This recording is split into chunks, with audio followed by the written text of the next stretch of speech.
stuck-up cow. You should have heard her. My husband works for the Inland Revenue, she says. My husband's an income tax inspector, she says. My husband earns 100 quid a week, she says. But I soon told her. I said, my husband earns more than that in his spare time.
Howdy, all you folks out there in television land.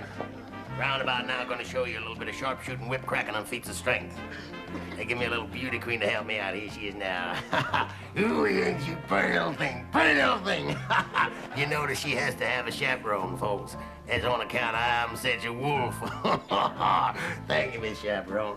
Well, roundabout now, I'm going to lift this little guy. With the other hand, I'm going to sharpshoot and get my... Are you the beauty queen? Yes, it's me. I can't lift her, John. John, I can't lift her. Well, you know that my trouble. Well, you know what happened last time was I'll be back with my leg up for 3 weeks. Why wasn't I invited to Susan's party? Perhaps they thought you wouldn't enjoy it, darling. We'll be playing postman's knock and having jelly and custard. But will they be having hill spaghetti? We'll have our own little party, love. And we did you and I. Oh, What's that in the road? A head? Hold it! I'm sorry, hold a second. No, dear, no. What's that in the road ahead? Not what's that in the road ahead. Listen, I'm saying it's only a bicycle. Open the gate, she'll be up in a minute. Oh, going again. Roundabout now, Miss Jenny gonna show you exhibition of female sharpshooting. How about that, huh? And here we go, Miss Jenny.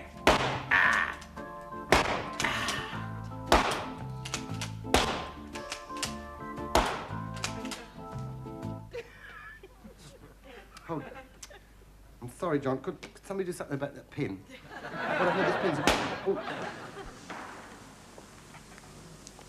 Ooh, what's this thing called love? Hold it. Stop. No. Look, it's... What is this thing called love? I think it's Charlotte Rampling, didn't it? Going ahead. Right about now, I'm gonna put this old pop in Jenny's mouth, and I'm just gonna whip it right... The old pipe mouth there, and whip it right out. Stand by, baby. You don't have to be crazy in this daredevil act, but by golly, it sure do help. What the bloody are you doing? She shouldn't have been there. How's that boyfriend of yours, dear? He's all right, Mum. You all right, love? Yes, of course I'm all right, Mum. Bring them back with Benvril. He's got big ears anyway. That's it, love. Don't you worry about it. You just drink up your Benvril. You got your mum as well. I'm sorry. hold it! I told you we should have booked Dandy Nichols. I didn't such a moving play. I've never been to a play like this before. Now, folks, round about here, young Miss Jenny, she gonna give you exhibition of that old daredevil knife throwing. I'm coming.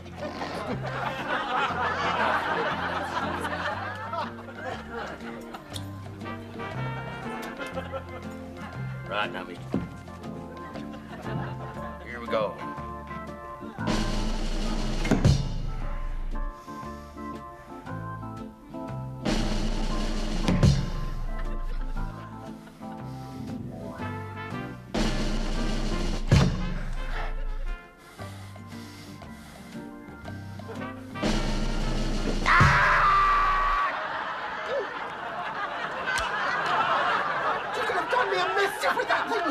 What's the matter with you, you great fairy? Well, I didn't know it was going to be on the other side. I'd have moved over if I'd known. It did hurt. It's right on my boil, then. Oh, I knew it was a dangerous act, but I didn't know it was as dangerous as all that.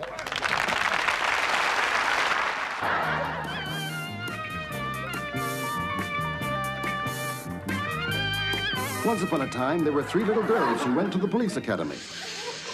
But I took them away from all that, and now they work for me. My name is Archie.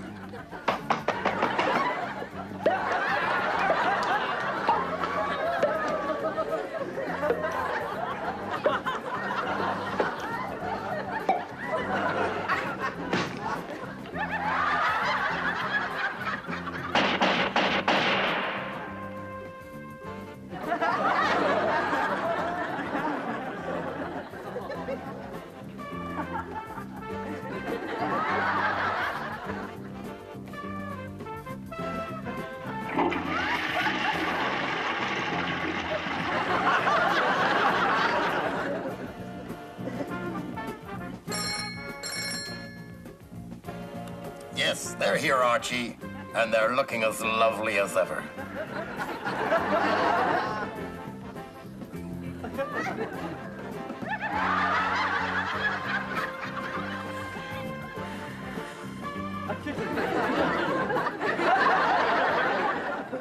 Angels, I want you to know you did a great job in solving the mystery of the exploding ballcock. Now the Treasury Department, they want your help in rounding up a ruthless gang of counterfeiters. To the underworld, they're known as the 3 Graces: faith, hope, and charity. Faith prints it, hope distributes it. What happens to the profits? They go to charity, right? Right. A lot of these notes have been picked up at the Bunny Club on Dell Street. So, Sabrina, it's time for you to be a bunny girl again. Why does she always have to be the bunny girl? Now, why can't I be the bunny girl? Well, she's got a gorgeous figure. Well, I've got a gorgeous figure. She's got strong white teeth. Well, I've got strong white teeth. She's got brains and intelligence. Well, I've got strong white teeth. Okay, Jill, you're the bunny girl.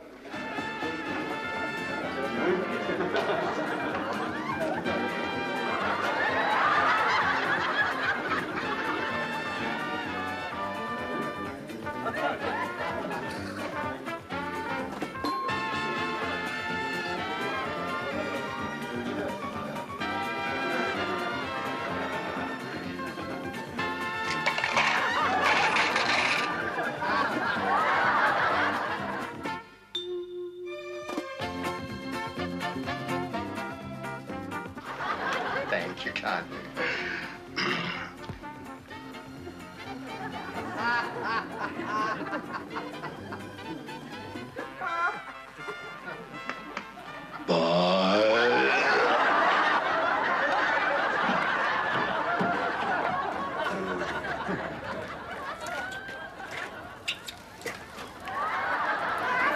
Thank you, sugar. Hey, I understand you're looking for the 3 Graces. Yeah, where do I find them? Well, you'll find them at, oh,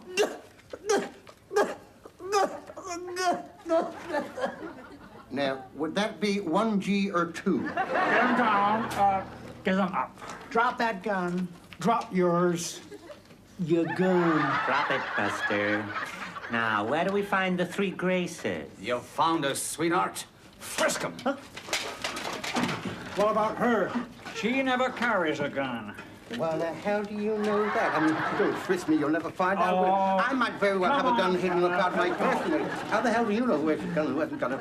Oh, damn! Never mind. I'll buy us a drink. What about him? Well, he's in no state to drink. Look. Hey, that $10 note, it's counterfeit. My God, I've been raped. Look. The Dell Safari Park.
recovering all that counterfeit loot.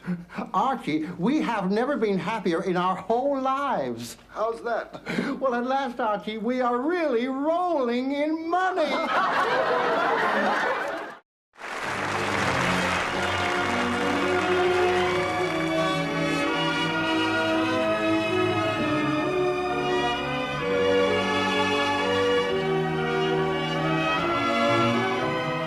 Judged by any standard whatsoever, the least talented of all the stars ever to come out of Hollywood has to be, undoubtedly, Chubby Dodds. At the time, my late husband was the head of the studios, and he had a drinking problem. He couldn't get enough of it. His idea of outer space was anywhere more than 30 yards from a bar. He used to frequent this bar where the barmaid was an old dragon, and he used to say, when she starts looking like Greta Garbo, it's time to go. One night, he was off sick, and Chubby Dodds took over, and when he started looking like Clark Gable, my husband signed him up for 25 years. I remember the first picture he did was the Western, and oh, God, the scenery was beautiful, but Chubby Dodds kept standing in front of it. See, I'll show you my 38s if you show me yours. Well, we are pretty quick on the trigger, you know, kid. Because when I...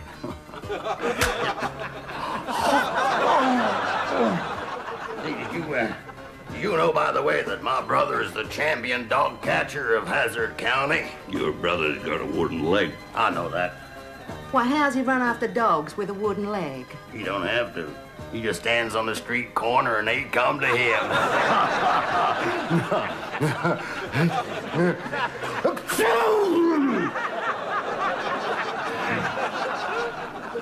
We're ready for the wedding night scene, Mr. Lano. Okay, stand by, everybody. We are going to do the wedding night scene.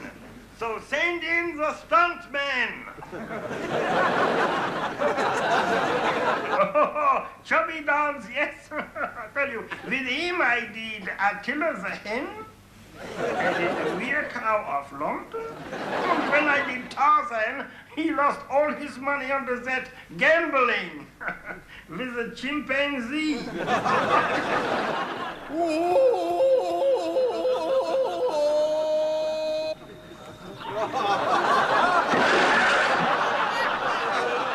Knowing that Chubby's drawing power as a star was negligible, the studios, in their infinite wisdom, decided to team him opposite Curly Dimple, a 10-year-old Muppet who many people said, quite unfairly, was a 40-year-old midget. But here in Hollywood, they say the tits.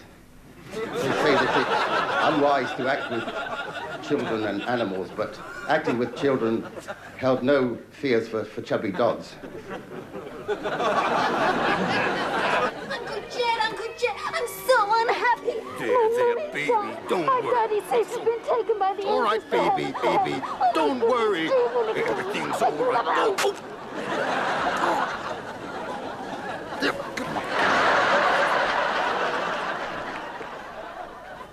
Here in Hollywood, where it is often said that they separate the men from the boys with a crowbar, the studios were careful to project a masculine image. Oh, I like Chubby Dodds, you know. He was a man's man like I am, huh? I don't normally share billing because I'm a star. But I didn't mind in his case because we both like the ladies, know what I mean? He used to tell them he'd run out of petrol. Not overly original. On the Dodgins? Oh, he used to have meals with man appeal, you know, platefuls of spaghetti. I remember one night in Sardi's, he said, if I have any more spaghetti and I burp, I'm gonna lasso a waiter. And drink, God, he would drink 15 beers a night. He lived life with a big L. And sometimes he suffered pain with a big P. A man's man. By now, rumors were rife about a romance between Chubby and one of the studio's contract players.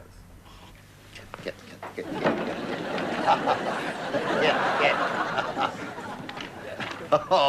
Oh, yes, of course. Her name was Victoria Theatre.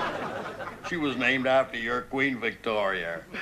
And not so damn long after either. I remember the first film they did together was a Western, and got the dialogue. You know, she had to say, "You're not in love with me, you're in love with your six-shooter." Can you imagine that? Chubby Don's in love with his six-shooter. Fond of it, of course.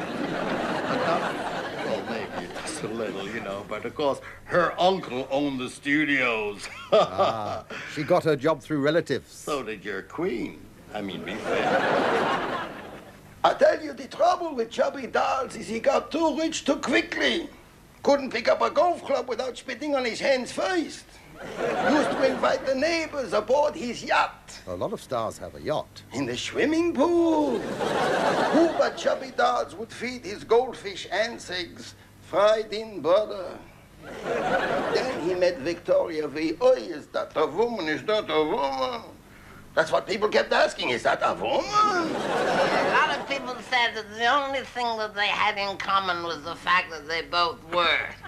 My husband thought she was a pain in the neck. I had a much lower opinion of her than that. You didn't care for her?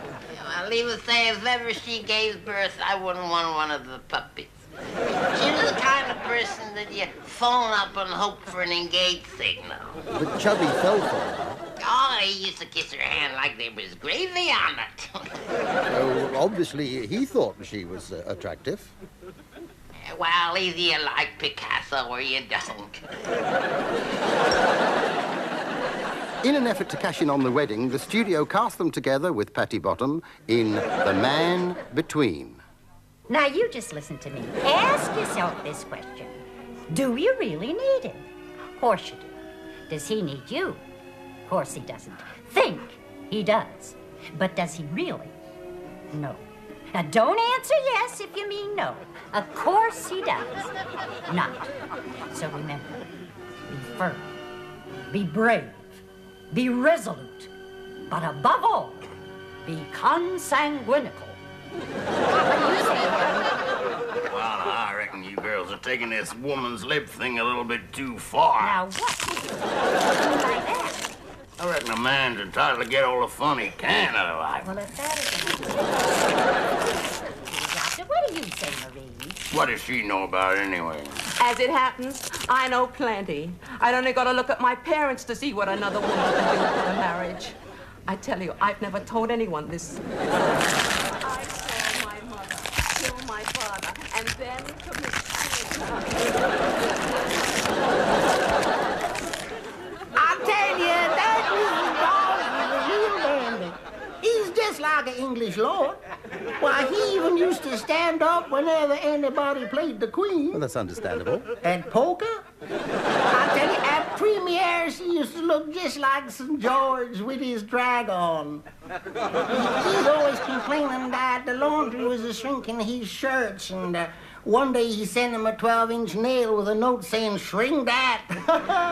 They sent back a tin tag with a note saying, "We did." Yeah. I'll tell you, him and his wife, though, they was always fighting and feuding and cussing. I tell you, if it wasn't me and him, it was me and her. It was always quarreling. Is that why you left? No, I left on account of my conscience. I figured I was doing 2 horses out of a job. You see, the trouble was he drank a lot, and I've never done that. I've never drunk straight. I spill most of the damn stuff. Oh, anybody can drink that. I've never. He used to drink bourbon laced with castor oil, what they call a pile driver. And we did everything we could for him. I mean, we really did. I mean, I even put on this historical concoction of his. Did he actually concoct it? He concocted it up, I'll tell you that for nothing.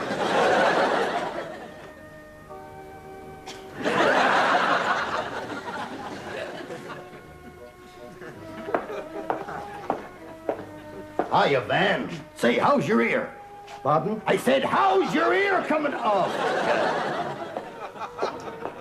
Okay, Mona, could you give us a smile? Mona, could you give us a little smile? Oh, sacred blue, Mona, can we have a little smile? Oh, my God, damn. Right, now, just hold that. In an effort to get some value out of this liability, the studio even let him direct himself. It was on this film that he died. And he died on the set while the cameras were running. And, according to at least one critic, he didn't die very well.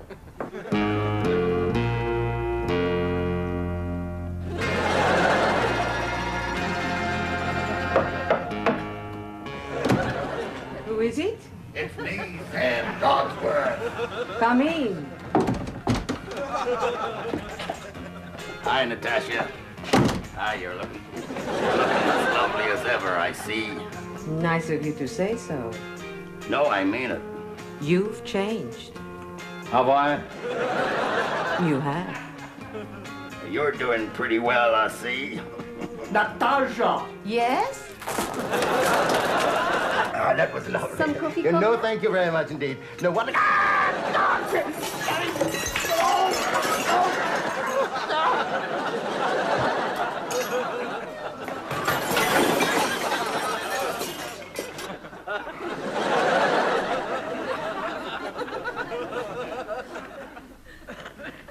A grateful studio gave Buster James the starring role. Since then, he's never looked back. Chubby Dodds was buried a mile from this swamp area where he was born. But even this desolate marshland is still part of Hollywood. Hollywood where 1 minute you're up and starring, and the next minute you're down and out.